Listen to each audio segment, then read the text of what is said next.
Buenas tardes con todos. Buenas tardes, profesor. Buenas tardes, ¿Qué tal, profesor. Edgar?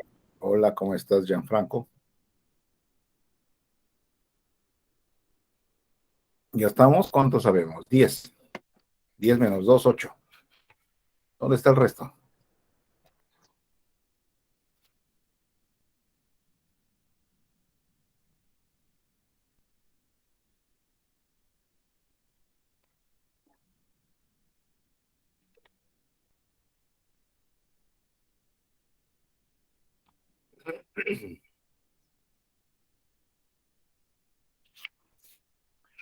Ok. Bueno, entonces, ¿quién se acuerda que estuvimos haciendo la última vez? ¿Qué estábamos viendo en turbomáquinas en la última clase? Buenas tardes, profesor. Dijo que iba a hacer un repaso pequeño de mecánica de fluidos. Ah, ya. Gracias, Gabriela. Entonces, aquí vamos. Estoy experimentando ciertos problemas con el internet, ¿ya? Me pasan la voz si por ahí se pierde la señal o no me escuchan, ¿sí? Entonces,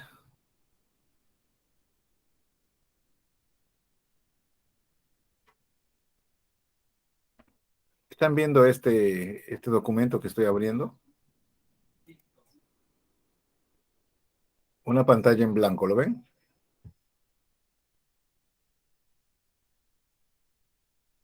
Sí, profesor. Ya. Entonces vamos a proceder a hacer ese repaso del que habíamos hablado.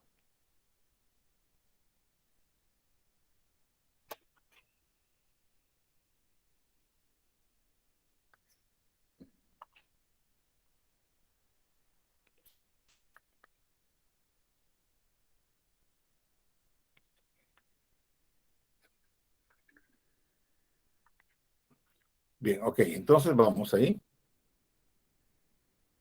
Wow. A mirar los siguientes temas de repaso. Vamos a recordar lo que es presión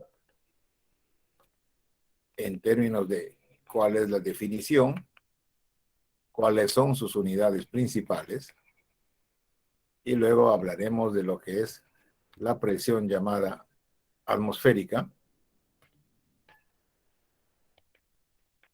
Luego hablaremos de la presión que es presión absoluta, presión manométrica,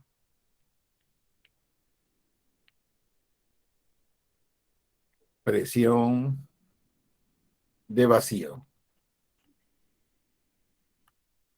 ¿Listo? Y también vamos a hablar de los instrumentos de medición. Básicamente, nos interesan los manómetros. Manómetro y vacuómetro. Luego tendremos que hablar necesariamente de la ecuación de Bernoulli. Todos estos temas que estoy apuntando acá son sumamente importantes, sumamente necesarios tenerlos bien claros, ¿ya? En relación a la presión atmosférica, aquí para que no quede hueco, vamos a poner que vamos a evaluar una presión llamada presión atmosférica estándar y otra llamada presión manométrica, o perdón, presión atmosférica local. Ya, ahí está el temario. Vamos a ver si logramos hacer el repaso de todo, aunque de repente solamente llegue hasta el instrumentos. 1, 2, 3, 4, 5. ¿Está? Empezamos entonces. Vamos a dar la definición de presión. ¿Cómo se define la presión? ¿Quién sabe? ¿Quién se acuerda? El símbolo es P, ya sabe todo el mundo. ¿Cómo se define en términos de una fórmula? ¿A qué equivale la presión?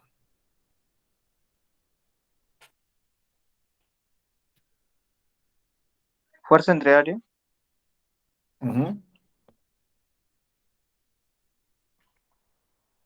Fuerza que se aplica a una determinada área, ¿sí?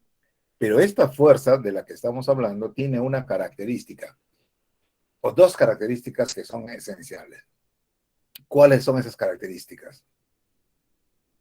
¿Es cualquier fuerza? De hecho, que es la fuerza que se aplica a un área, ¿ya? Pero esta fuerza debe tener dos condiciones. ¿Cuáles son esas condiciones?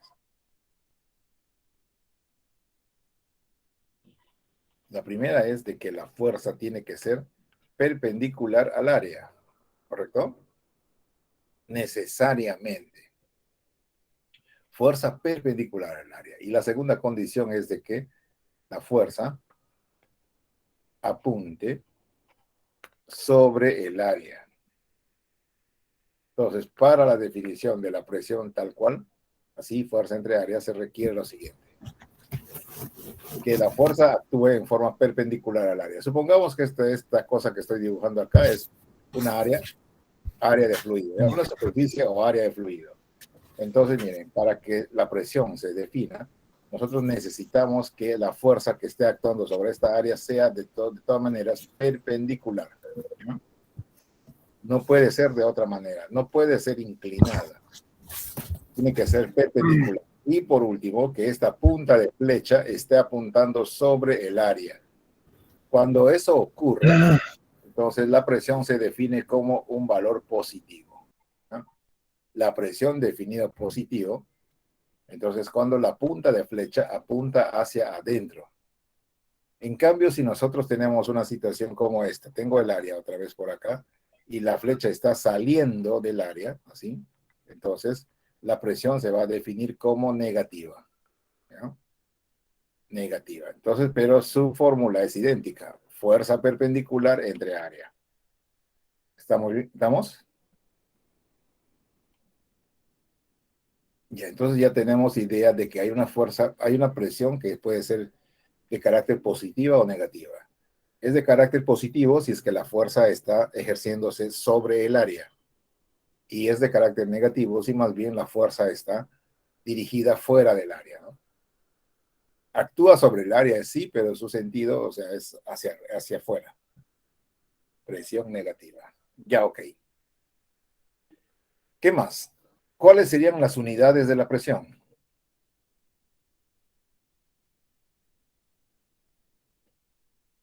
Dependerá del sistema de unidades que nosotros manejemos. Tenemos dos sistemas de unidades que están vigentes en la actualidad. Está el llamado sistema internacional, que es el que debería usar todo el mundo, pero no es verdad porque ni los gringos ni los ingleses utilizan, ¿no es cierto?, el SI. Más bien ellos utilizan el sistema gravitacional inglés, SGI. Son siglas en castellano, ¿eh? Pero se lee sistema gravitacional inglés.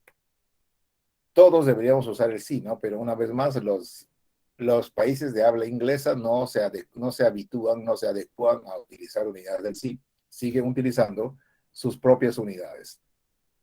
En ese sentido, vamos a tener las siguientes unidades, ¿ya? Como que nosotros estamos buscando unidades de fuerza entre unidad de área, pues está claro que en el sistema internacional deberá ser Newton sobre metro cuadrado, ¿sí? ¿Por qué? Porque la unidad de fuerza es el Newton y la unidad de área es longitud cuadrado, que viene a ser igual a metro cuadrado, ¿no? En cambio, en esto del CGI tendríamos la unidad de fuerza es la libra fuerza y la unidad de área vendría a estar con el pie cuadrado. Ahí están las unidades, ¿ya? Se llaman unidades fundamentales. Ahora bien, también nosotros tenemos una representación simplificada del Newton por metro cuadrado.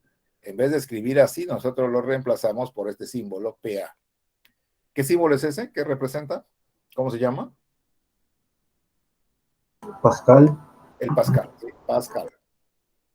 Ok. Ahora, los ingleses o los de habla inglesa no tienen una forma de reducir o sea, o de reemplazar esta cantidad libre por pie cuadrado. Así como nosotros tenemos que los llamamos Pascal, ellos no tienen una cosa similar. ¿Listo? Pero lo que sí tienen ellos es una unidad secundaria que más bien reemplaza este. Ahora vamos a hablar mejor, o vamos a poner las unidades secundarias de cada sistema. Estas dos que le estoy poniendo acá son unidades primarias, ¿ya? Primarias o principales o fundamentales, como quieran llamarlos. Voy a poner acá. Primarias o fundamentales. ¿Y por qué se llaman así? Pues porque están utilizando unidades, ¿ya está? De las dimensiones, ¿ya está? Fundamentales. Digamos, fuerza Newton, longitud del metro, ¿está? Y para ellos es la libra fuerza, para la fuerza, y el pie para la longitud.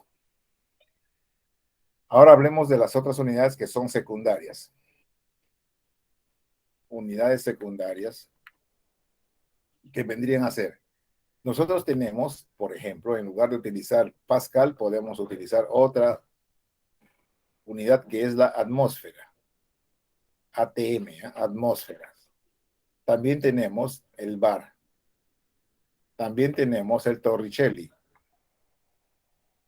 También vamos a encontrar que tenemos metro de columna de agua y podemos encontrar también esta unidad llamada milímetros de mercurio.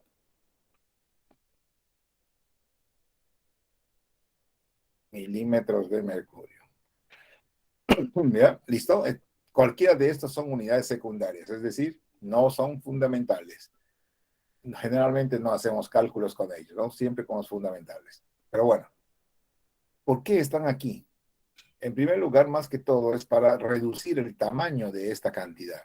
La cantidad en Pascal es bastante grande, ¿no? Un valor de presión expresado en Pascal es muy alto, tiene un valor millonario. Entonces, una forma de reducir es a través de estas expresiones que ustedes ven por aquí. Por ejemplo, les doy una idea, ¿no?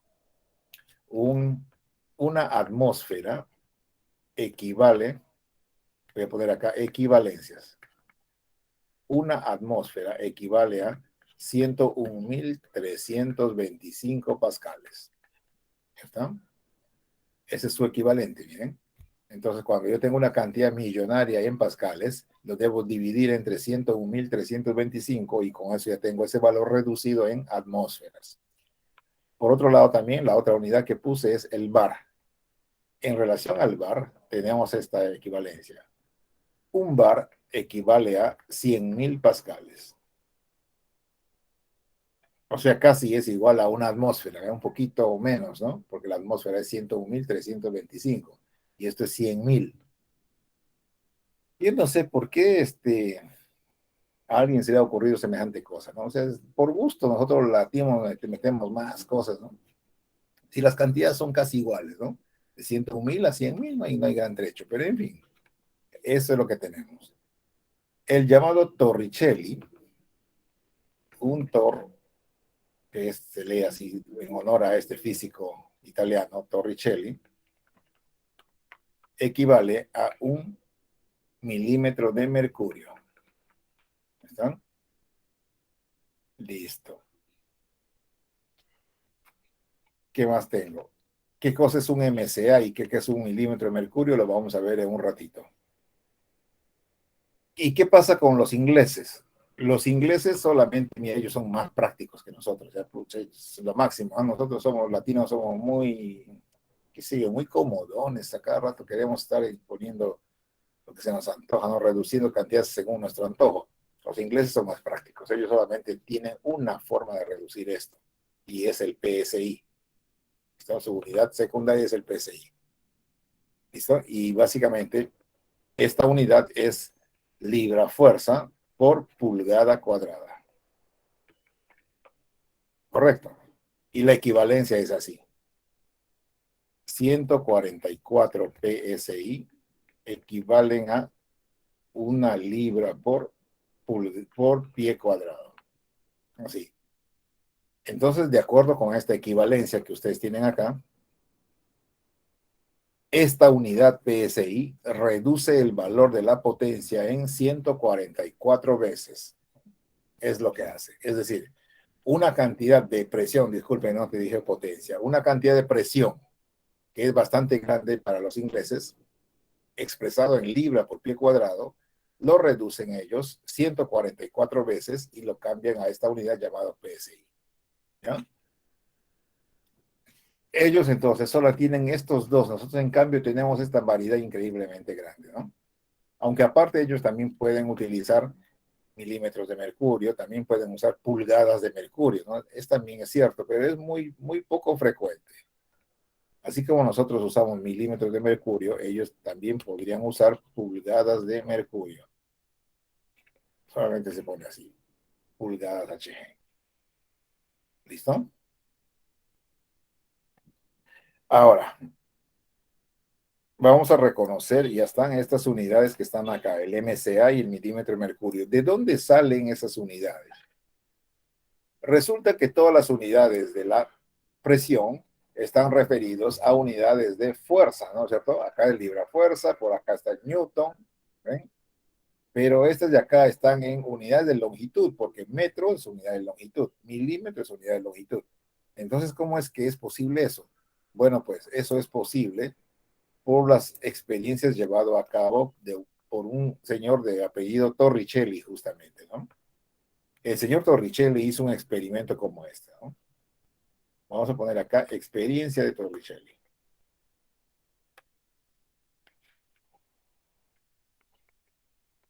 ¿Qué hizo este señor? Este señor tenía una situación como esta, ¿eh? Tenía un líquido contenido en una batea, en un tazón, en una batea, como quieran, en una olla. Este es líquido, ¿no? Que tiene un determinado peso específico. Bien, está abierto a la atmósfera. ¿Y eso qué significa? Significa que acá arriba está actuando la presión que ejerce la atmósfera, que vamos a conocer dentro de un rato. Presión atmosférica se llama. Muy bien. Entonces, este señor lo que hizo fue hacer lo siguiente, ¿eh? Tenía acá un tubo, tenía un tubito cerrado en un extremo y abierto por otro, por acá, y lo que hizo fue llenarlo del mismo líquido que tiene la batea, o sea, lo llenó. Acá tenemos un determinado fluido líquido, ¿no? Entonces, este mismo líquido entonces sirvió para llenar este tubo bastante delgadito llamado tubo capilar. Entonces, este señor tapó este extremo, una vez que estaba lleno, lo tapó con su dedo, lo taponó, y una vez que estaba cerrado, lo que hizo fue introducirlo acá. ¿Listo? Lo introdujo acá boca abajo, es decir, la parte de la base ya se puso arriba, ¿no? Esta parte de acá se puso arriba, ¿ya? Se invirtió, o sea, le dio vuelta y lo metió acá. Y cuando saca el dedo, ya una vez que esto está introducido al interior, saca el dedo de acá, se da cuenta de que esta columna de líquido empieza a vaciarse en el depósito hasta cierta altura. Entonces él verificó entonces que esto que estaba originalmente lleno empieza a vaciarse hasta una cierta alturita que vamos a llamar altura H. Medido entonces desde esta superficie superior hasta la superficie del líquido en el tazón. Con las mediciones que él hizo, llegó a demostrar que la altura en que se estabiliza esta columna de fluido líquido equivale a la presión ejercida por la atmósfera dividido entre el peso específico del líquido. Este es el aporte del señor Torricelli. Y en base a esta observación, él nos entrega estas unidades que aparecen acá, ¿ya? El metro de columna de agua, el milímetro de mercurio. ¿Cómo así? Vean. Vamos a suponer entonces que el líquido que teníamos acá era mercurio, ¿no? Ensayando con mercurio. Si se ensaya con mercurio, entonces lo que Torricelli encontró luego de hacer el mismo proceso que les expliqué, llenar primero un tubo con mercurio y luego voltearlo y dejar que se vacíe un poco. Entonces lo que él encontró es de que la altura en que se estabilizaba esta columna era ni más ni menos que 760 milímetros, ¿verdad? Esa era la altura, bajo la acción de la presión atmosférica. ¿Correcto? Muy bien. Y en el caso de que haya ensayado con agua, ensayando con agua,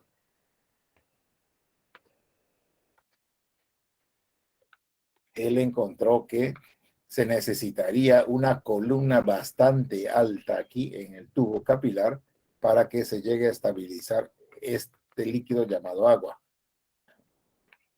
Y esa altura equivale a 10,33 metros. ¿Ven? Entonces, a esto es que también se le suele llamar MCA, ¿ya? Metros de columna de agua. Correcto, en realidad la altura se mide en metros, es verdad, pero para ser explícito de que el fluido que está aquí es agua, se le pone metros de columna de agua, MCA. De ahí viene el origen entonces de esta unidad, ya, MCA. Y también de ahí ya saben que vienen los milímetros de mercurio, ¿no? Milímetros, entonces acá se pone HG, milímetros de mercurio. Y ahora, estos experimentos llevados a cabo por Torricelli nos permitieron a nosotros establecer estas equivalencias. Equivalencias, que el valor de la presión atmosférica, que tiene valor estándar 101.325 pascales en el sistema internacional, equivalen a 10,33 MCA y también equivalen a 760 milímetros de mercurio. ¿Correcto? Son equivalencias entonces de la presión expresada en pascales versus la presión expresada en columna de un determinado líquido. ¿Ya? Y ahora también para que esta equivalencia esté completa, también les puedo dar la equivalencia en el sistema inglés. Esto también equivale a 14,7 PSI. Y equivale también a... Un favor, ¿alguien tiene calculadora? Necesito que me calculen 14,7 por 144 para tener libra por pie cuadrado. ¿Cuánto saldría? 1400, ¿cuánto?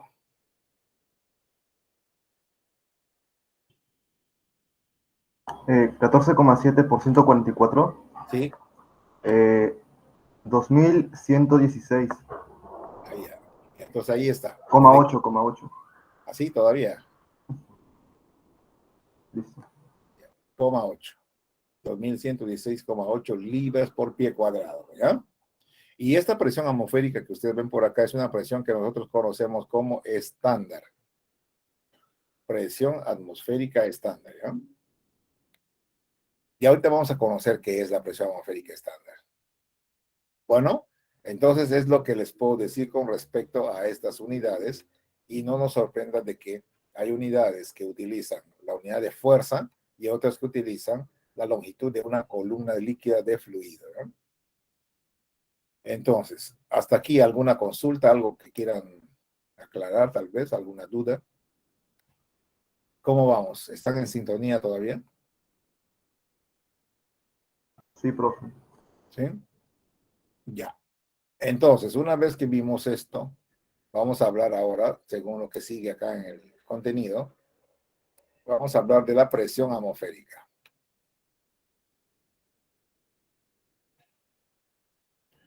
Presión atmosférica. ¿Qué es la presión atmosférica? ¿Qué idea tienen ustedes de presión atmosférica?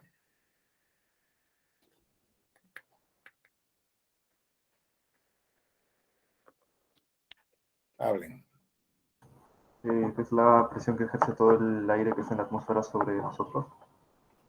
La presión que ejerce el aire atmosférico, ¿cierto? Que está encima de nuestras cabezas, ¿no? A un cierto nivel. ¿Está? Eso es la presión atmosférica. Está correcto, ¿no? Presión que ejerce la atmósfera hasta un cierto nivel en la Tierra. Ya vamos a recrear esa idea. A ver, vamos a ver. Vuelvo otra vez acá.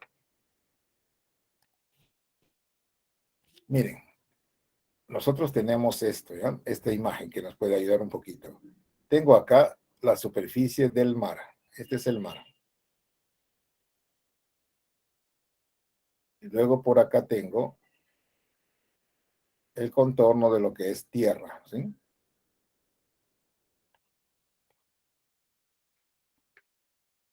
Más o menos. Una cosa así. Esta partecita que ustedes ven por acá es más o menos la franja costera. Y esta parte de aquí en adelante, digamos que fuera la sierra. ¿Sí? Ya está. Entonces, encima de la línea de mar y de la línea de costa y de sierra tenemos el límite atmosférico. O sea, la atmósfera tiene este límite superior. Límite de la atmósfera. Y la atmósfera, recordemos nosotros que es una zona o una región por encima de la Tierra en donde tenemos presencia de aire atmosférico, ¿sí? Entonces aquí tenemos presencia de aire atmosférico. Pero lo interesante de este aire atmosférico es de que lo encontramos en mayor concentración aquí en la parte baja, ¿no? Y en menor concentración de moléculas de aire hacia el límite de la atmósfera. Ahora, fuera del límite de la atmósfera ya no tenemos ni una sola molécula de aire. ¿Está? Atención con ese detalle. Entonces, ¿cuál es la idea acá? Si, por ejemplo, nosotros somos capaces de medir cuál es la presión que ejerce una columna de aire desde el límite de la atmósfera hasta el nivel del mar, hasta aquí, actuando en una área de 1 metro cuadrado, entonces, esta fuerza ejercida sobre esta unidad de área de 1 metro cuadrado me define la llamada presión atmosférica. ¿Está? Presión atmosférica. Pero le vamos a llamar estándar cuando se mide hacia el nivel del mar. ¿Está? Presión atmosférica estándar. Y esta fuerza de aquí, ¿qué fuerza creen que es esta? Que esta flecha que he puesto tirando hacia abajo. ¿De qué fuerza se trata?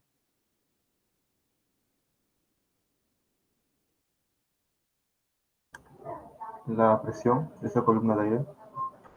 No, pues estamos definiendo la presión, pero ella dijo la presión es fuerza entre área, ¿no? Acá está El peso de todas las moléculas. el peso de todas estas moléculas contenidas en esta columna, ¿sí?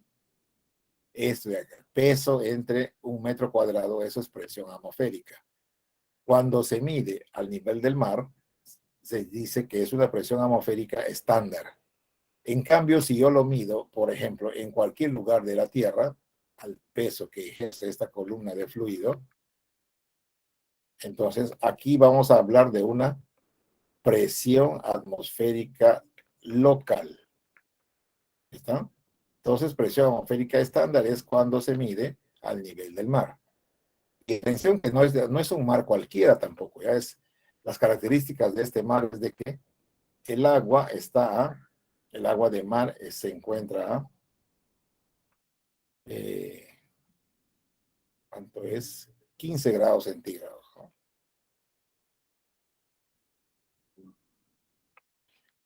Esta es una convención de la física, ¿ya? ¿Por qué razón? Porque las temperaturas al nivel del mar de todos los países no es la misma, ¿no? Dependerá de su ubicación de la Tierra, ¿no? En el globo terráqueo. Los mares que están muy por el norte o muy por el sur son más fríos.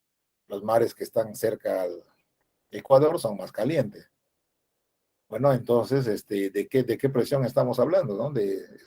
¿En qué parte del mar?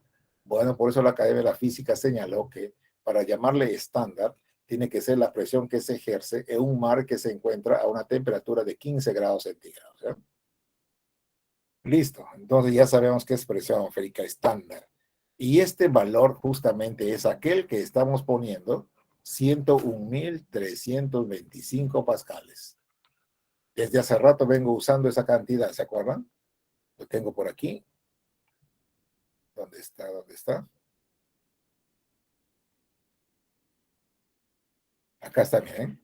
Una atmósfera vale 101.325 pascales, es decir, equivale al valor de una presión atmosférica estándar. Y por acá también lo apunté. Acá, miren. 101.325 pascales, que es una presión atmosférica estándar, equivalen a 10,33 metros de columna de agua, etcétera, ¿no? Ya está. Entonces, ya tienen la diferencia entre lo que es presión atmosférica estándar y lo que es presión atmosférica local. La local, una vez más, no nos olvidemos, es la presión que ejerce la atmósfera en el punto donde nosotros nos encontremos en tierra, ¿no? Ahora, en relación a esta figura, ¿dónde la presión atmosférica es mayor? ¿En la costa o en la sierra? En la costa. ¿Y eso por qué? Porque un mayor peso de las Hay moléculas mayor sobre nosotros. columna de aire, ¿no es cierto? correcto. Desde el límite atmosférico hasta el nivel de la costa, hay mayor columna de aire. Por lo tanto, el valor de la presión ahí es más alta. ¿Sí? Entonces, en la sierra, si ustedes se dan cuenta, dependiendo de qué tan alto estemos, la columna va a ser más pequeña. Y por tanto, la presión que ejerce la atmósfera a ese nivel va a ser más pequeño que lo que se ejerce en la costa. Ya. Listo, cumplimos entonces con recordar lo que es presión atmosférica, ¿no? Estándar y local. Ya hemos caminado todo esto. ¿Hasta ahí alguna consulta?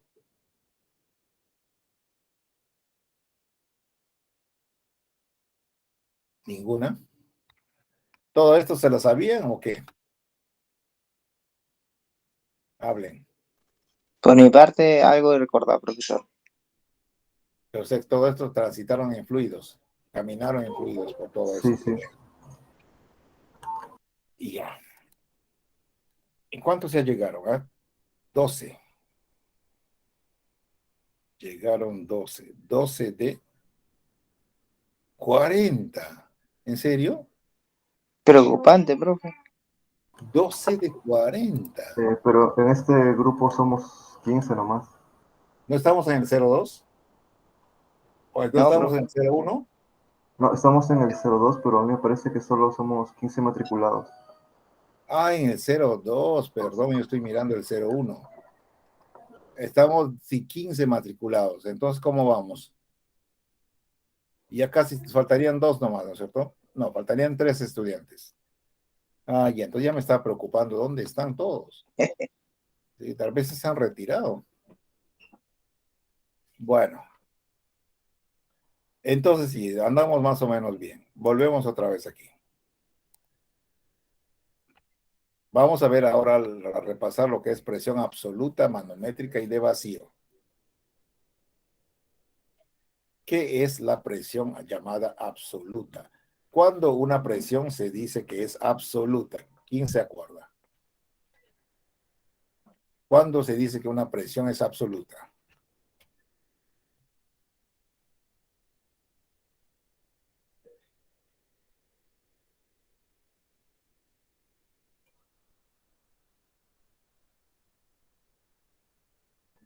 ¿Ni idea? Yo recuerdo que era sumar la manométrica y la atmosférica, o que era una presión en relación al vacío. Algo así creo que. Te estás acordando de esta fórmula que relaciona a los dos, ¿no? Presión llamada absoluta es igual a presión llamada manométrica más el valor de la presión atmosférica, ¿sí? Esto también es absoluto.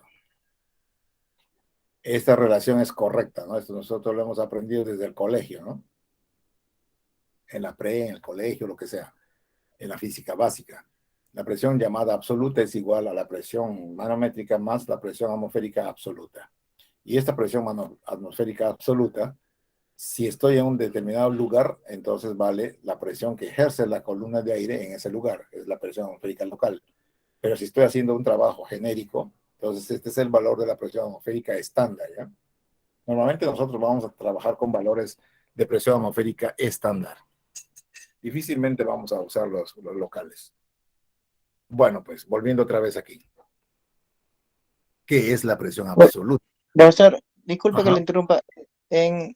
Digamos, si estuviera utilizando la presión local, ¿tendría que en todas mis ecuaciones desarrollarla con la presión local? De todas maneras, sí. En cada Mm, vez que quieras usar la presión atmosférica, tienes que referirte al local. ya, Pero la profesor. desventaja de usar el local es que los resultados son válidos solo para esa localidad. Es decir, no puedes generalizar. Pero si tú quieres Claro, como generalizar la cosa, es, entonces usamos el estándar. ya. Y entonces vayamos otra vez. ¿Qué es presión absoluta? Algo ya comentó su compañero, ¿no? Una presión se dice que es absoluta, o sea, la lectura de una presión se dice que es absoluta, si es que esta presión ha sido medido desde el vacío total. ¿Ya está? El vacío total, ¿qué cosa es? El vacío total es un ambiente donde no hay ninguna molécula de aire, ¿correcto? por ejemplo, fuera de los límites de la atmósfera, desde aquí hacia arriba, hay un vacío, y ese vacío se llama vacío total. En este vacío total no hay ninguna molécula de aire. Por tanto, aquí reina una presión que cuantificamos como cero, presión cero, ¿ya? Es decir, ya saben ustedes que para que haya presión tiene que haber necesariamente una masa, ¿verdad? Un peso ejerciéndose sobre una área, ¿no? Pero si no hay ninguna molécula, entonces, ¿qué va a ejercer nada?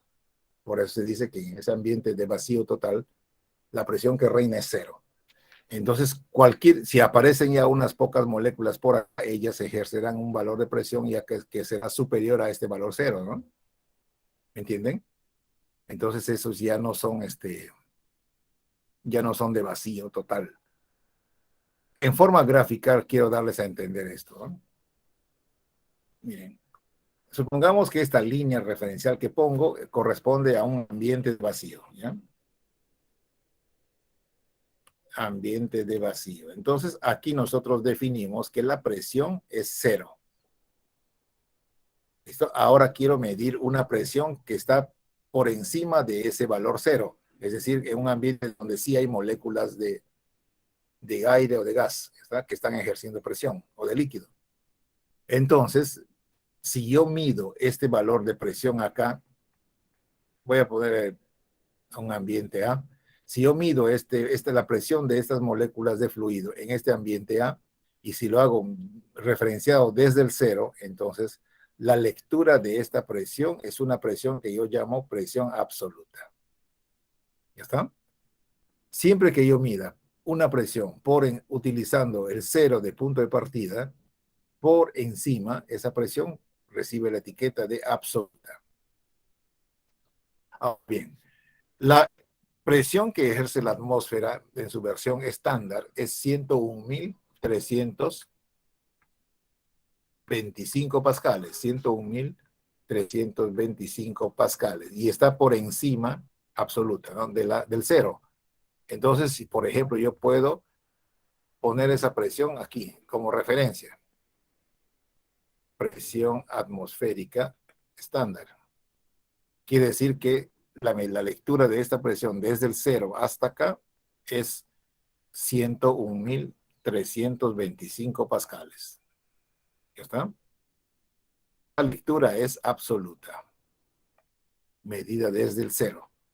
Ahora bien, ya más o menos tenemos una idea de lo que es presión absoluta, ¿no? Cualquier valor de presión que yo lea por encima del ambiente de vacío o presión cero se llama presión absoluta. Bueno, pues, una vez que ya tengo en mente eso, ahora voy a definir lo que es la presión manométrica, ¿eh? La presión que nosotros llamamos manométricas es la lectura de una presión, pero tomando como límite de partida el valor de la presión atmosférica. Es decir, ya no el cero, sino este valor que está aquí en color rojo, que es 101.325 pascales. Si, por ejemplo, esta presión A, que está aquí, supera a este valor, entonces la presión que nosotros llamamos manométrica es la presión que se lee desde aquí hasta acá, hasta este punto A, ¿no? Eso se llama presión manométrica. ¿Ya?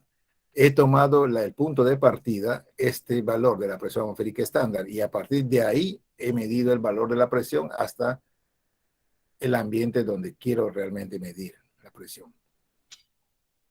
Entonces, si ustedes miran esta fórmula que me comentó su compañero en antes, esta fórmula que está aquí arriba en el recuadro, corresponde también a lo que yo veo en la gráfica, ¿no? La presión llamada absoluta, que es esta presión que hay de aquí hasta acá, esta presión absoluta de aquí hasta acá, es la suma de la manométrica, que es esto, más la presión atmosférica absoluta, ¿no? Que va de aquí hasta acá, tal como lo vemos acá en este lado. Entonces, es sencillo de hacer una comparación, ¿no? Entre de dónde salió esta fórmula, cómo salió. Pues salió más o menos de aquí. ¿Ya está? Ahora bien, hay algunas presiones absolutas que no. ¿Qué pasa si algunas presiones no superan el valor de la presión atmosférica? Por ejemplo, yo puedo tener una presión B acá, ¿ya? Entonces, miren, su valor absoluto para la presión B está por debajo de este valor atmosférico estándar. Entonces, ahora, si yo quiero la versión manométrica, lo voy a medir de aquí hacia acá, hacia abajo. Entonces, esta sería la presión manométrica para B, presión B manométrica. Pues bien, hay algo que debo decirles acá, ¿no?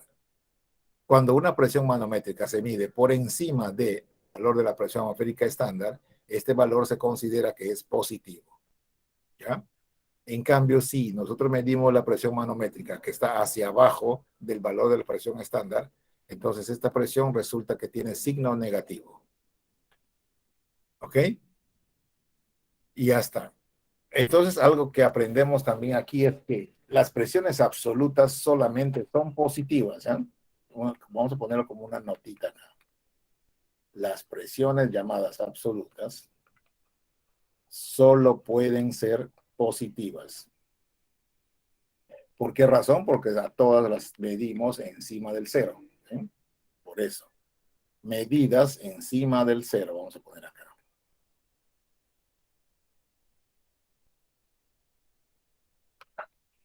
Eso significa que nunca puedo hablar de una presión absoluta negativa, jamás. En cambio, las presiones que llamamos manométricas, esas sí pueden ser positivas o negativas. Las presiones manométricas pueden ser positivas o negativas. Son positivas cuando la presión está por encima del valor de la presión atmosférica estándar.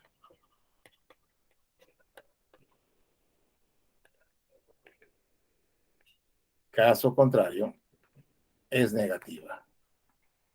¿Cuál es el caso contrario? Cuando la presión está por debajo del valor, ¿sí? En ese caso contrario, la presión entonces manométrica es negativa. Listo. ¿Cómo vamos? ¿Se entiende la cosa o no? Ustedes dirán. Todo claro, profesor. Ya, excelente. Quedamos entonces. Otro detalle, ¿eh? Cualquier presión manométrica, entonces, que es negativa, siempre se va a medir desde este límite para abajo, ¿no? Entonces, a cualquier presión manométrica, toda presión manométrica, toda presión manométrica negativa se denomina también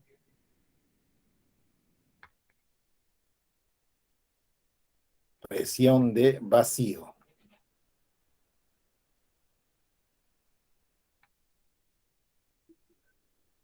¿Ya? Otra cosa que hay que saber.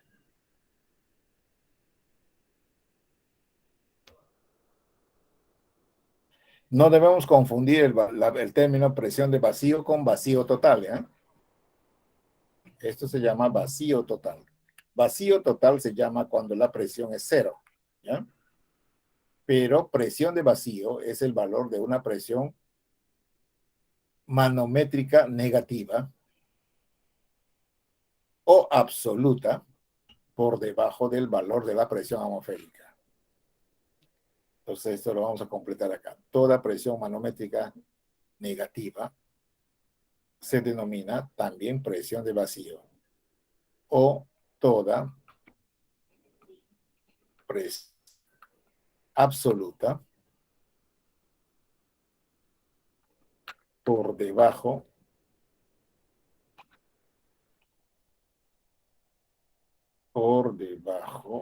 de la presión atmosférica.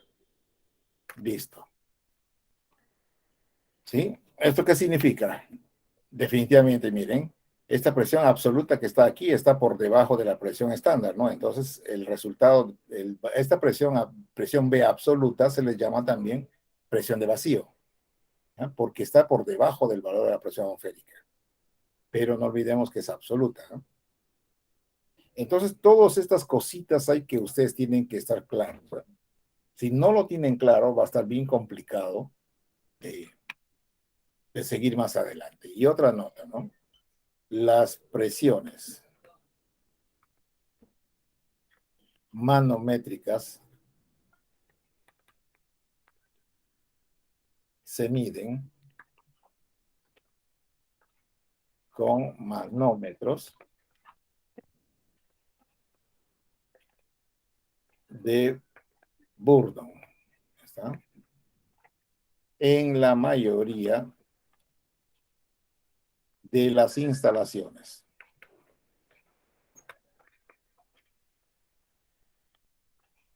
¿Qué cosa es un manómetro tipo Bourdon? Es ese manómetro que ustedes ven en la calle como si fuese un reloj graduado, ¿no? Ese es un manómetro tipo Bourdon, ¿no?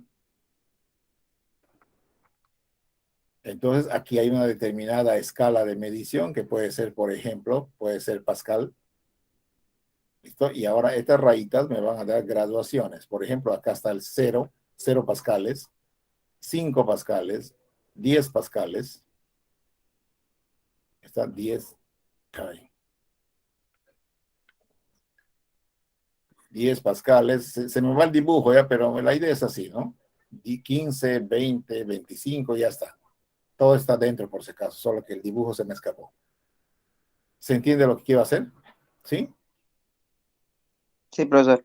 Ya, entonces vamos para estar bien claros de lo que estoy diciendo, aunque ustedes probablemente ya lo han visto, sí, pues voy a poner una imagen de un manómetro, ¿no?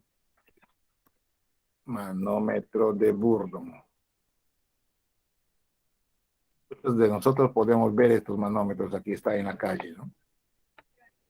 Estos relojitos, ¿ven? Aquí está. Por ejemplo, este está calibrado en bar. Lo ven en la imagen de la derecha, ¿no? Está en bares, ¿no? Y acá está 0, 1, 2, 3, 4 bares, 5 bares, 6 bares, hasta 10 bares, ¿ven? ¿Correcto? Y ya, entonces este de acá es un manómetro. Miren, este está calibrado en PSI, ¿no? Unidades inglesas. 0 PSI, 20 PSI, 40 PSI, 60 PSI, etcétera. ¿Ok? Entonces estos manómetros nos sirven para medir un detalle todavía aquí, ¿no? Nos sirven los manómetros. Voy a poner acá como una nota. Sirven para medir, aunque creo que le he puesto. Acá está, ¿no? Ah, no, las presiones manométricas se miden con manómetros de Bourdon en la mayoría de las instalaciones, ¿no es cierto? Si se miden presiones manométricas positivas, entonces el instrumento se llama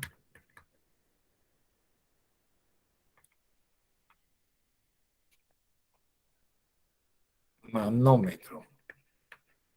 Así a secas, ¿ya? Manómetro. ¿Listo? Cuando la presión que va a medir es presión manométrica positiva, como en este caso. Presión manométrica positiva. Listo. Y ahora, si se miden presiones manométricas negativas, entre paréntesis, de vacío, entonces el instrumento se llama o se denomina vacuómetro.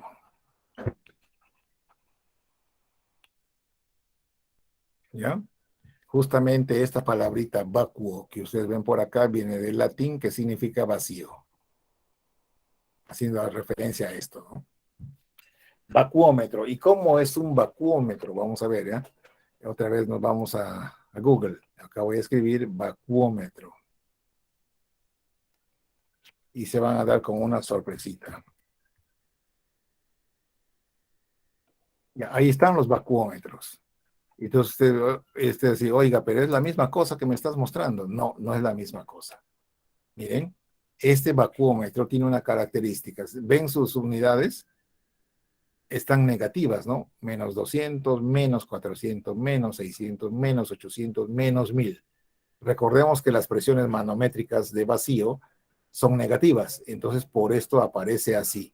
Y otra cosa que es peculiar, ¿ya? El cero empieza en el lado derecho del medidor, a diferencia de un manómetro en el que el cero empezaba acá a la izquierda, en los vacuómetros empieza en la derecha. ¿Ya está?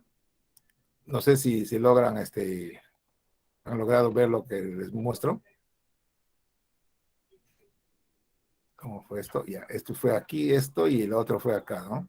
¿Cómo que nada? Yo te empujé. Miren, en un manómetro que es convencional, miren, el cero está aquí, el cero está en el lado izquierdo, ¿ya? Y las cantidades de las presiones son positivas, ¿sí? En cambio, cuando se trata de un manómetro que va a hacer las mediciones negativas, el cero va a estar siempre en el lado derecho, miren, cero está en el lado derecho, ¿no? Y las presiones se listan negativas, ¿ya? Está fácil, ¿no? ¿Qué dicen? Miren este manómetro, ¿no? Aparte de que el cero está aquí a la izquierda, que es un indicador, y está de que es un vacuómetro, pero hay un problema, ¿no? No veo que le hayan puesto negativo, no dice menos 5, menos 10, menos 15. Cuando esto ocurre, cuando yo no veo el signo, a la hora de que yo tomo la lectura, yo tengo que ponerle el signo negativo, ¿no? Por si acaso. Si alguna vez ustedes, no sé, digo, yo tal vez alguna vez tengan la oportunidad de trabajar con estos instrumentos y tengan que leer un vacuómetro, entonces si no está puesto el signo negativo, ustedes tienen que ponerle el negativo a la hora de trasladar a un papel para hacer algún cálculo, lo que sea. Muy bien. Y yo no sé por qué les cuesta a los fabricantes ponerle el signo negativo, ¿no? Pero algunos aparecen así. Pero basta que el cero esté acá a la derecha es para pensar que es presión manométrica negativa. Y por otro lado también esta información que dice aquí vacuum ya me está indicando claramente que es un vacuómetro, ¿ya? En unos casos aparece así vacuum y en otros solamente dice VAC, VAC. Pero el hecho de ver VAC, VAC, también me está diciendo que es un vacuómetro, ¿no? A ver, estoy buscando a alguien que diga VAC. No. Este es un manómetro, por ejemplo, ¿no? No es un vacuómetro, yo no sé qué hace aquí, aunque acá dice vacuómetro, pero qué raro. Pero no veo, el cero está a la izquierda, parece que está fallado ¿no? El cero está acá a la izquierda como si fuera un manómetro y tampoco veo signos negativos. Y a ver este otro, este está el cero a la derecha, ¿no? Este sí es correcto, ¿no? Vacuómetro. Y este de acá me parece que lo han etiquetado mal, ¿no? Aquí también es un vacuómetro y es más, sus cantidades son negativas. Este tiene ceros, pero cantidades positivas. Y lo que es más, ni siquiera dice en ningún sitio back, ¿no? Ni back ni vacuum, no dice nada. Pero entonces, el solo hecho de ver el cero a la derecha ya me tiene que informar a mí que es un vacuómetro. ¿Ok? Creo que ya es suficiente, ¿no? ¿Lograron capturar lo que digo? ¿Sí o no? Sí, profe. Sí, ¿no? Entonces, en esto solamente faltaría indicar eso, ¿no? Que yo voy a tener acá el cero aquí, por decir, menos 5, menos 10, qué sé yo, menos 20, ya está. Y la aguja, pues entonces, apuntando a alguno de ellos. Ya está. Pero la cosa es entonces que el cero empieza al lado derecho y las cantidades deben ser consideradas negativas. De todas maneras, ¿no? Entonces aquí, por ejemplo, esto me está apuntando a una presión de vacío que vale menos 5. Voy a suponer que es PSI. Entonces debe ser menos 5 PSI. ¿Está? Ok. Entonces, ahora, en relación también a estas ideas que estamos aprendiendo, nosotros algunas veces vamos a ver que las presiones se expresan así. Por ejemplo, el PSI. Vamos a tener estas variantes, ¿ya? En algún caso aparece como psia y en otros casos aparece como psic. ¿Y qué está significando? Cuando el PSI, que es la unidad inglesa, aparece con la A, significa que esta es una presión absoluta. ¿Ya está? O sea, la cantidad que indica es absoluta. Y si aparece psic, la cantidad de presión que indica es manométrica. ¿Ya? Por si acaso, también hay esos detalles que debemos estar clarísimos. ¿Y por qué esto es manométrica? Lo de absoluta A y A se entiende, ¿no? Pero ¿por qué acá dice G y acá dice man? Es que lo que pasa es que en el inglés, esta G viene de gauge, o esta gauge, que es la palabra que representa a lo que nosotros en castellano llamamos manómetro. De ahí viene. Entonces ellos toman la letra G de su equivalente de manómetro y lo ponen acá, y para indicar que el valor de la presión es manométrica. Muy bien, entonces ya está todo claro, me imagino. Y lo último con respecto a la presión, ¿no? Resulta que en turbomáquinas nuestra unidad de preferencia va a ser esta de acá, el MCA, metro de columna de agua. Esta es nuestra unidad favorita en turbomáquinas. ¿Listo? ¿Por qué razón? Esto viene más adelante.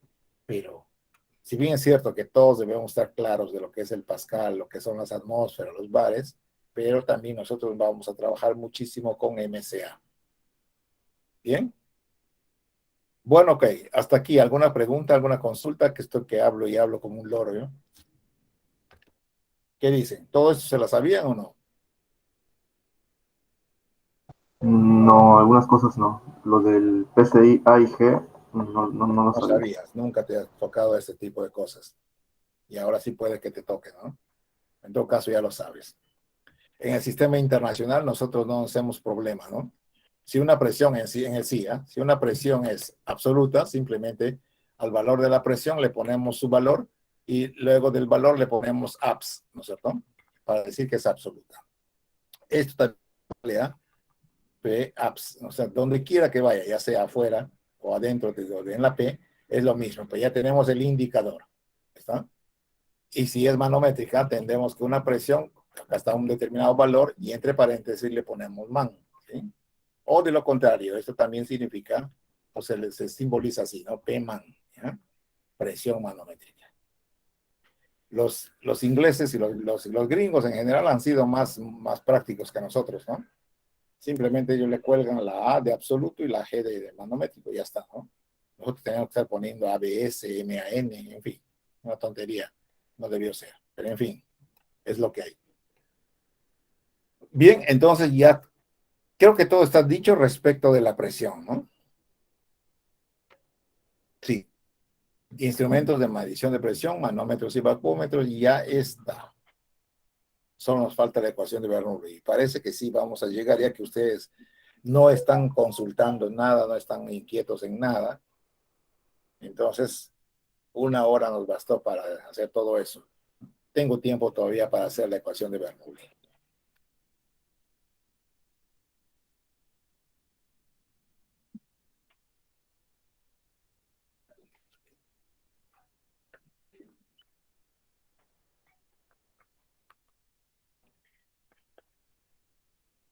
La ecuación de Bernoulli es una ecuación energética que mide. ¿Para qué se usa la ecuación de Bernoulli?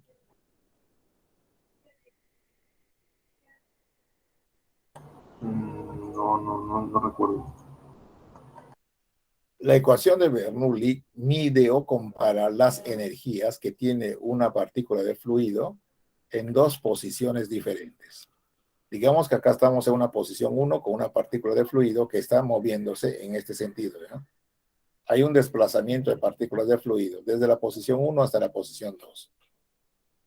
Entonces, en la posición 1, esta partícula o este flujo tiene una cierta cantidad de energía que simbolizo como E1. Y cuando llega a la posición 2, esta partícula tiene una energía que simbolizo como energía 2. La ecuación de Bernoulli compara estas dos energías Y de acuerdo con lo que propone, dice que la energía en 1 es igual a la energía en 2. ¿No? ¿Les es familiar esta formulita? La energía, según Bernoulli, se conserva cuando la partícula de fluido se mueve de la posición 1 a la posición 2. Es decir, es como que si esta partícula de fluido no hubiera gastado ni un poquito de energía para llegar hasta acá. Esta es una condición ideal, ¿ya? Esto no es real, porque todos sabemos que el movimiento implica consumo de energía. Es igualito que nos pasa a nosotros, ¿no? Yo tengo que caminar una trayectoria, un camino de muchos kilómetros. Cuando yo empiezo estoy lleno de energía, ¿no es cierto? Recién acabo de almorzar o de desayunar y tengo mucha energía. Voy caminando, caminando, caminando y caminando, recorriendo metros o kilómetros y ya me doy cuenta que mi energía va disminuyendo. Entonces, cuando llego a otro cierto punto, difícilmente mi energía va a ser igual que en el punto de partida, ¿no? Lo mismo pasa con los fluidos, ¿no? Entonces, cuando un movimiento es real, la energía se va disipando en el camino. Y por tanto, la energía en 2 no puede de ninguna manera ser igual que en 1. Salvo entonces en una condición ideal como nos enseña Bernoulli. Ahora bien, ¿de qué energías estamos hablando aquí? Nosotros tenemos, según lo conocemos de mecánica de fluidos, que hay 3 formas de energía que nos importan en mecánica de fluidos, ¿no? En mecánica de fluidos interesan, por ahora, 3 tipos de energía.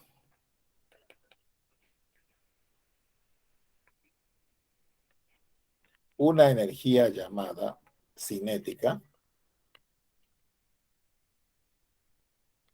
cuya fórmula es un medio de masa por velocidad al cuadrado. Otra forma de energía que se llama energía potencial, cuya fórmula es masa por gravedad por elevación o altura. Z, por si acaso, es elevación, ¿no? Altura o elevación.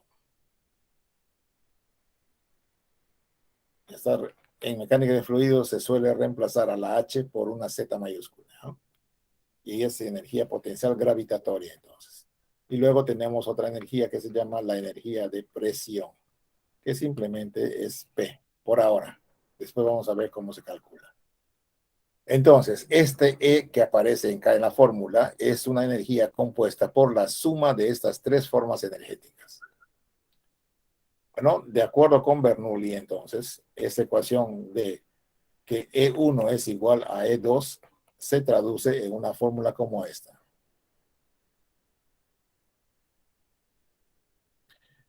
A ver, es B1 cuadrado entre 2 más gravedad por Z más presión entre densidad igual a velocidad 2 al cuadrado entre 2 más gravedad por Z2 más presión 2 entre peso, presión entre densidad. Y aquí está la ecuación de Bernoulli. Ecuación de Bernoulli para flujos ideales.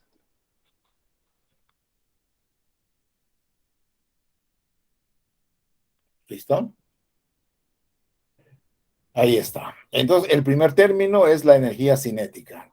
Obviamente que aquí se ha quitado ya la masa, ¿ya? De alguna forma nosotros hemos hecho simplificaciones para que la masa que aparece en cada una de las ecuaciones ya no aparezca, ¿correcto? Entonces, solamente queda así. Pero sigue siendo energía cinética, energía potencial, energía de presión. Energía cinética a la derecha, energía potencial y energía de presión. La suma de los 3 es E1 por un lado y E2 por el otro lado. Entonces Bernoulli nos postula que esta energía se conserva. Y ya hemos más o menos visto con ejemplos que eso no es correcto, ¿no? Pero antes de pasar a cuál sería la ecuación para los flujos reales, yo quiero que entren en conocimiento de esto que también es importante, ¿vean?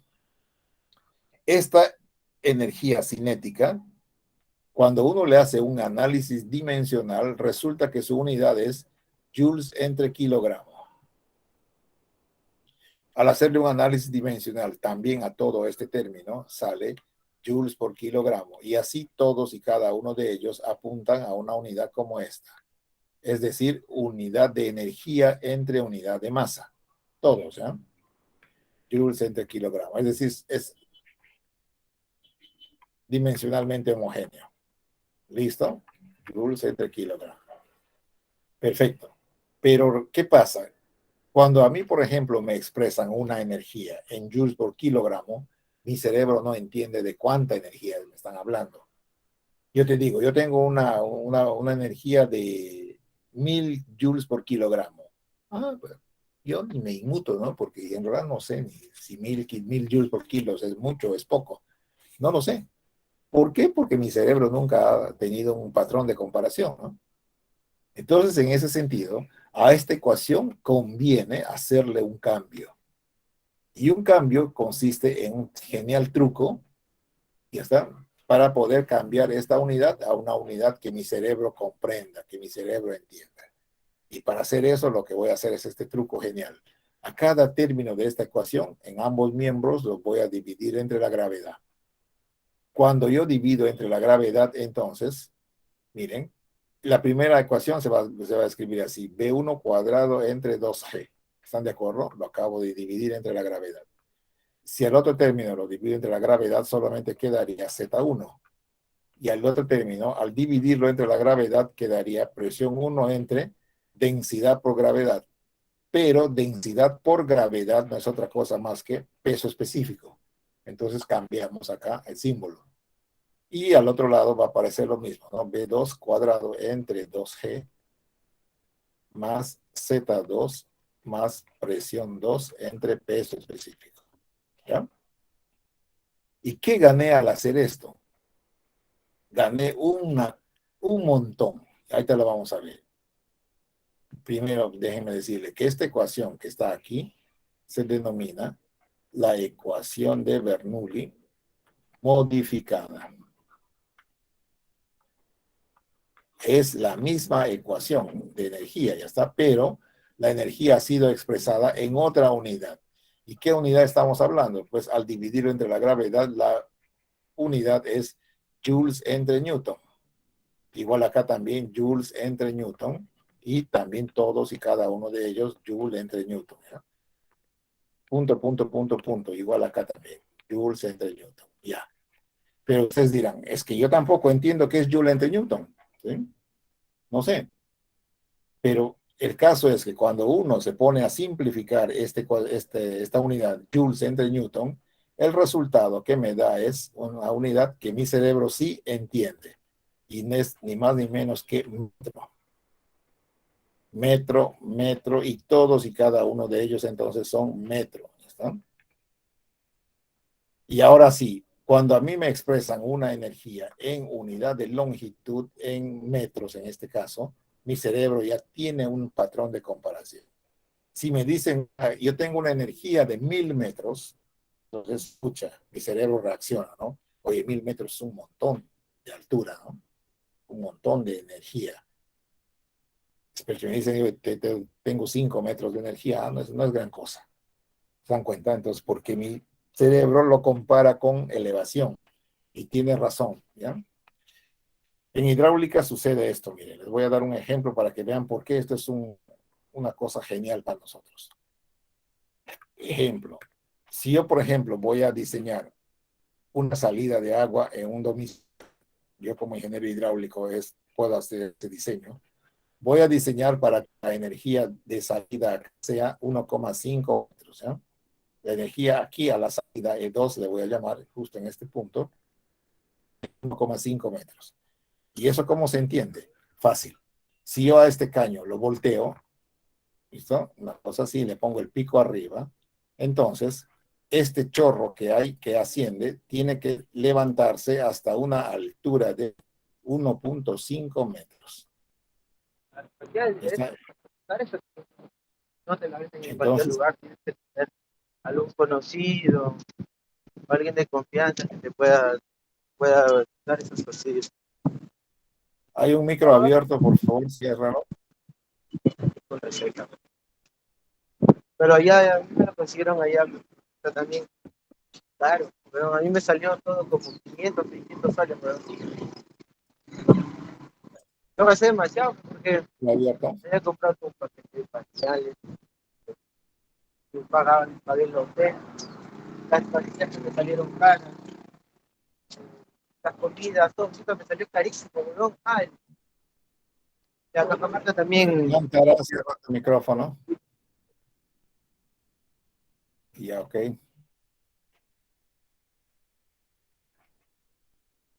Ven, entonces, una vez más, les estoy poniendo este ejemplo, ¿no?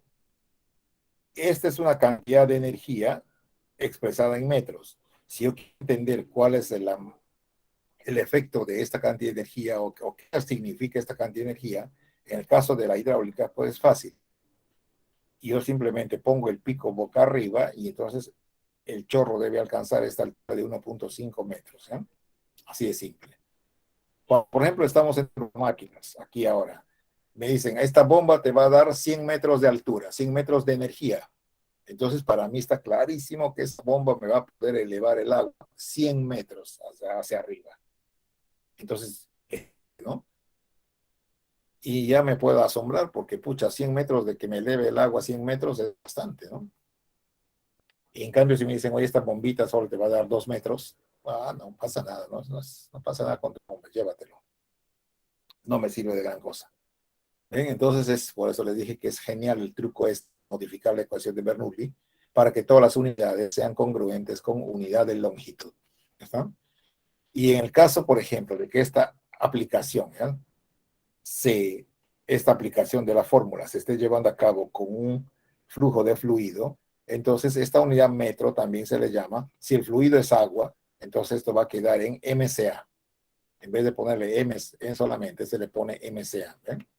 De ahí es que yo les dije la importancia de la unidad MCA para nosotros en turbomáquinas. Generalmente vamos a trabajar con agua.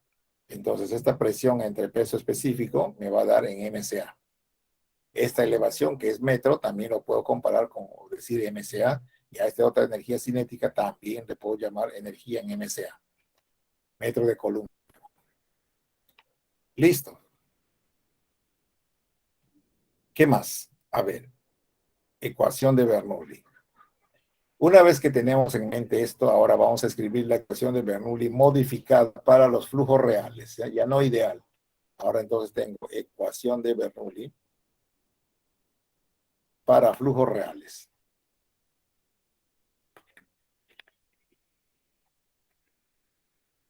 Ya. ¿Y cuál es esa? Es esta.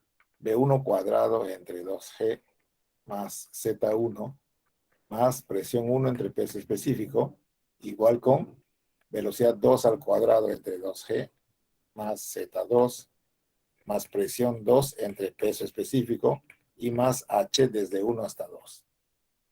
Esta es la ecuación entonces de Bernoulli modificada para flujos reales. ¿Cuál es la diferencia con la original de Bernoulli? ¿En qué difiere? Difiere en la existencia de esta cantidad. ¿Sí? Aquí aparece una cantidad que no aparece en el original de Bernoulli. Bernoulli, ¿se acuerdan? Solamente tiene E1 y tiene también E2, ¿no? Pero ahora en esta ecuación se cumple la ecuación así. E1 es igual a E2 más H de 1 a 2. ¿Sí? Entonces, en consecuencia, si yo miro esta estructura de fórmula, ¿cuál energía es mayor? ¿1 o 2?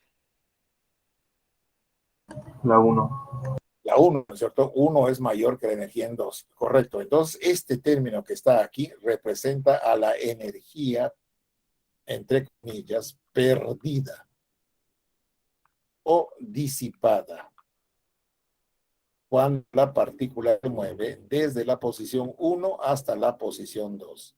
¿Está? Esto es lo que en hidráulica llamamos pérdidas de energía. Y lo voy a poner entre comillas porque en realidad ya sabemos que la energía no se pierde. ¿Sí? Entonces, ¿por qué la energía no se pierde? ¿Se acuerdan? Solo se transforma. Entonces, ¿por qué en mecánica de fluidos la llamamos pérdida? Bueno, es una pérdida entre comillas, porque como Ya les dije, esa es una energía. No les dije. Les voy a decir ahorita. Nosotros en hidráulica le llamamos pérdida porque esa es una energía que no es útil para el fluido. ¿Ya está? Es una energía que se va a disipar en calor y en sonido. Pero eso no me ayuda en el movimiento para absolutamente nada. Por eso en hidráulica se le llama pérdidas de energía. ¿Estamos? Yo supongo que esta ecuación ustedes lo han tenido que estudiar en mecánica de fluidos, la han tenido que practicar y aplicar al flujo de tuberías.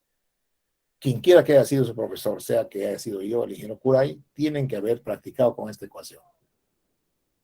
Entonces, lo que les estoy diciendo acá ya no es nada extraordinario. Ahora sí, lo que les voy a pedir a ustedes es que hagan un repaso, ¿ya? Un repaso ya personal de las llamadas pérdidas de energía. Corre ya por su cuenta, ¿ya? Repasar las pérdidas de energía en tuberías.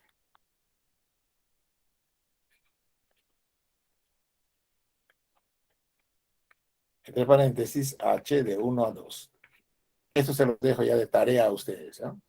Todos tienen sus separatas, todos tienen sus textos, sus apuntes de mecánica de fluidos. Tienen que repasar. Lo que sabemos nosotros es que estas pérdidas totales de 1 a 2 se dividen en pérdidas por fricción de 1 a 2 más pérdidas secundarias o menores de 1 a 2. Y cada una de ellas tiene su propia formulación. Las pérdidas por fricción obedecen a esta fórmula, FLD de cuadrado entre 2G, y esta se llama la ecuación de Darcy. ¿Sí? Entonces esto de aquí tiene un montón más para decir. Las pérdidas llamadas menores de 1 hasta 2 equivalen a la sumatoria de factores K por B cuadrado entre 2G. Repasen eso, ¿ya? Son las pérdidas por accesorios, válvulas, entradas y salidas de flujo, ensanchamientos y agrandamientos de flujo. Ya. Entonces eso se los encargo para que ustedes lo repasen. Bien, lo último. Resulta que es posible que entre las posiciones 1 y 2 de un flujo tengamos la presencia de una turbomáquina. Quién sabe pueda tener una bomba o quién sabe pueda tener una turbina de esos límites entre 1 y 2. Cuando eso ocurre, la ecuación de Bernoulli se modifica ligeramente. Aparece un término adicional. Entonces aquí vamos a poner ecuación de Bernoulli modificada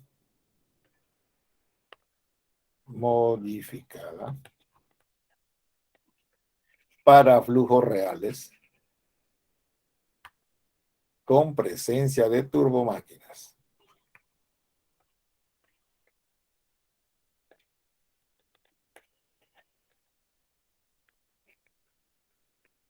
Entonces la ecuación que nosotros vamos a trabajar en este caso es la siguiente.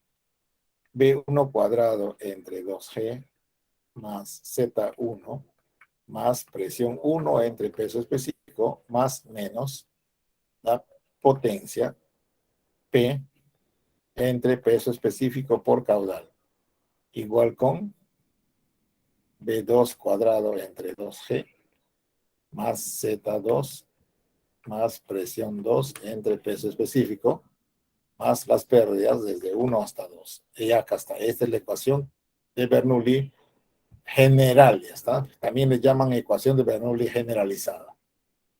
Entonces, aquí una vez más tenemos una energía original o inicial, E1, una energía E2 final en términos de los parámetros hidráulicos, y luego esta parte de acá es el aporte de las turbomáquinas, ¿ya? Aporte o un antónimo de aporte, ¿cuál sería? Aporte o, dígame, un antónimo de aporte.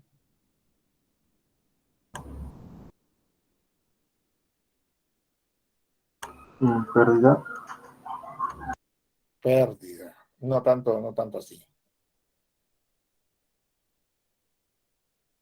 Consumo. Aporte o consumo. No. En todo caso, vamos a poner En vez de ni aporte ni resta, vamos a poner efecto de la turbomáquina.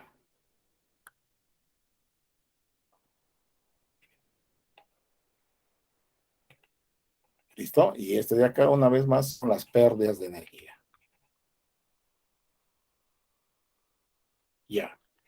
Entonces, fíjense, en esta ecuación, P que ustedes ven por acá es una potencia, ¿no es cierto? Potencia.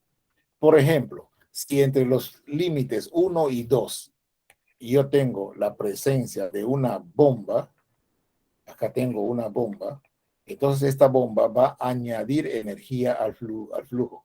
Suma energía. Eso quiere decir que las bombas van a tomar este signo. Y no solamente las bombas, también los ventiladores y los sopladores. Todos aquellos que añadan o sumen energía van a tomar el signo positivo. Y ya es lógico pensar que los que van a tomar los signos negativos son las turbinas, ¿sí? Por si acaso, ya, para que esté claro. Entonces, si el caso es de una bomba, esa P se llama la potencia que la bomba entrega al fluido. Y si se trata de una turbina, ¿qué será esa potencia? Razonen ustedes, ¿qué potencia será? Potencia que qué, si se trata de una turbina. ¿Qué hace una turbina?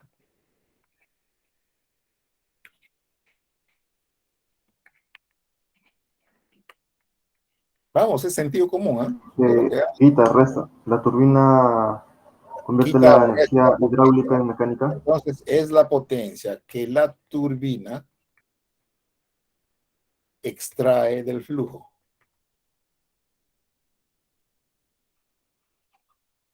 Así de simple, ¿eh? Entonces, si es bomba, la bomba es la que le entrega potencia al fluido, ¿sí? En cambio, si es turbina, la turbina más bien le roba potencia al fluido o al flujo. ¿Ya? Entonces, así está. Esto es lo que nosotros vamos a añadir a la ecuación de Bernoulli para que sea utilizable con turbomáquinas. Y más adelante vamos a hacer un pequeño cambiecito también a esta ecuación, pero eso será más adelante. Por ahora, entonces, creo yo que ya llegamos a la finalización del repaso. Esto ha sido un monólogo, lamentablemente, por parte mía, ¿no? Ustedes han estado de meros espectadores ahí. Espero no haberlos aburrido. Espero que haya sido claro. Y si no es así, formulen sus consultas.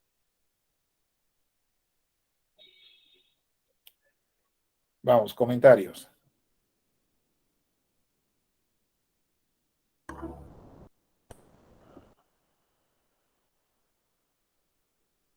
Comenta, Gutiérrez. Ha estado bien, pero había una parte en la que me distraje un poco y realmente no escuché esa parte. ¿Qué parte? Pero no recuerdo cuál era. Era antes de modificar la ecuación de Bernoulli y volverla con turbomáquinas. Un poco antes estaba graficando sobre un caño y la altura del agua, pero luego de ahí creo un minuto me distraje y ya. Eso nomás me faltó. Después de ese, lo que dije es que vamos a insertar una turbomáquina entre 1 y 2. ¿O Sí, sí, no? pero No, antes de antes eso. de eso hemos dicho que vamos a evaluar la ecuación de Bernoulli para flujos reales. Y cuando se trata de un flujo real, la energía 1 ya no es igual a la energía 2. Hemos visto que la energía 1 es más grande. Entonces ahí se le aumenta el término H de 1 a 2, que se llaman pérdidas de energía. Ya. ¿Ya? Listo. ¿Y los demás qué más dicen? Parece que nadie más vino, ¿no? Le voy a poner asistencia solamente a Gutiérrez. El resto está inasistido al curso.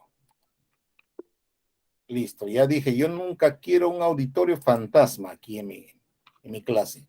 Si ustedes solamente se van a conectar y no van a participar, para mí es como que no hubieran asistido. Así que, ¿dónde está asistencia por acá? Asistencia 02T. Todos han faltado menos uno. Gutiérrez es el único que asistió, todos los demás les voy a poner faltó, faltó y faltó. Listo. Nadie más dijo nada, nadie más comentó. Así En que el chat han puesto un mensaje. en el chat hay un mensaje. ¿Qué mensaje es ese? ¿Qué dice, por favor? Dice que sí entendió la clase y está claro. ¿Quién lo dijo y a qué hora lo dijo? Hay dos que Primero pusieron dime la hora en que señalaron eso. las 2:28. Hace un minuto, después de que lanzo mi amenaza. ¿No es cierto? Ya, listo. Para que la próxima vez entonces ustedes estén más ahí conectados en la clase y no les pase lo mismo, ¿no? Ok. Nos vemos, chicos. Hasta la próxima vez. La próxima vez vengan con más ganas. Chao con todos. Nos vemos la próxima semana. Buenas fiestas a todos. Hasta la próxima semana, profe. Hasta luego, profesor. Luego, profesor. Bueno, hay Hasta luego, grabación, profe. la grabación de hoy y de la clase pasada aún faltan en el SGA, Sí, lo voy a el subir. viernes. Ya, gracias, profe.